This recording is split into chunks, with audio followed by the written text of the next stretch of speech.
নমস্কার বন্ধুরা, আজকে আমি বানাচ্ছি আলু মটরশুঁটির পরোটা। খুব সহজে এটা আপনারা বাড়িতে বানাতে পারবেন, তাহলে ভিডিওটা আপনারা শেষ পর্যন্ত দেখতে থাকুন। আমি এখানে 500 আটা নিয়েছি মটরশুঁটি আলু দিয়ে পরোটা বানাবো বলে। এবার আটার মধ্যে আমি স্বাদ মতো নুন দিয়ে দিচ্ছি। এবার আটাটা আমি ভালো করে জল দিয়ে মেখে নেব। আটায় আমি জল দিয়ে দিলাম। আটাটা আবার মাখা হয়ে গেছে, আমি এটা কিছুক্ষণের জন্য রেস্টে রেখে দেবো। এখানে আমি আলু মটরশুঁটি একসঙ্গে সেদ্ধ করে নিয়েছি। কড়াইতে আমি সাদা তেল দিচ্ছি, তেল গরম হয়ে গেছে। গোটা জিরে ফোড়নে দিলাম, গ্রেট করে রাখা আদাটা দিলাম।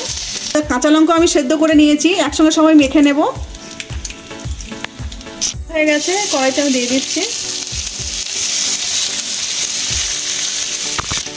স্বাদ মতো নুন দিয়ে দিচ্ছি, স্বাদ মতন একটু চিনি দিয়ে দিচ্ছি। একসঙ্গে মিশিয়ে নিচ্ছি। আমি এটা একটু ভালোভাবে কষিয়ে নেব। সামান্য হলুদ দিয়ে দিচ্ছি, একসঙ্গে সব মিশিয়ে নিচ্ছি। আমি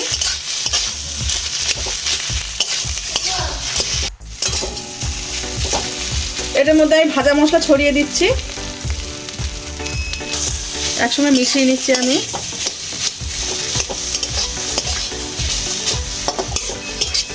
এর উপর দিয়ে আমি কসুরি মেথি ছড়িয়ে দিচ্ছি,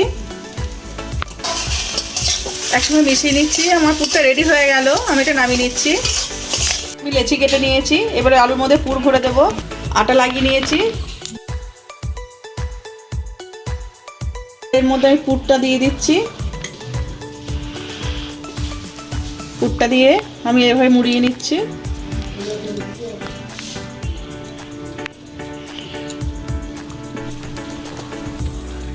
আমি এভাবে সব তৈরি করে নিচ্ছি। আটা লাগিয়ে নিচ্ছি। আমি আটা লাগিয়ে নিয়েছি, এবার এটা বেলে নেব।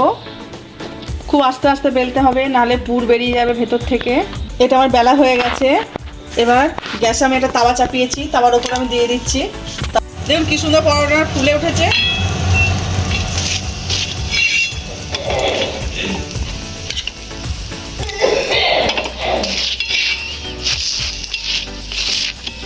আমাদের আলু মটরশুঁটি পরোটা একদম রেডি।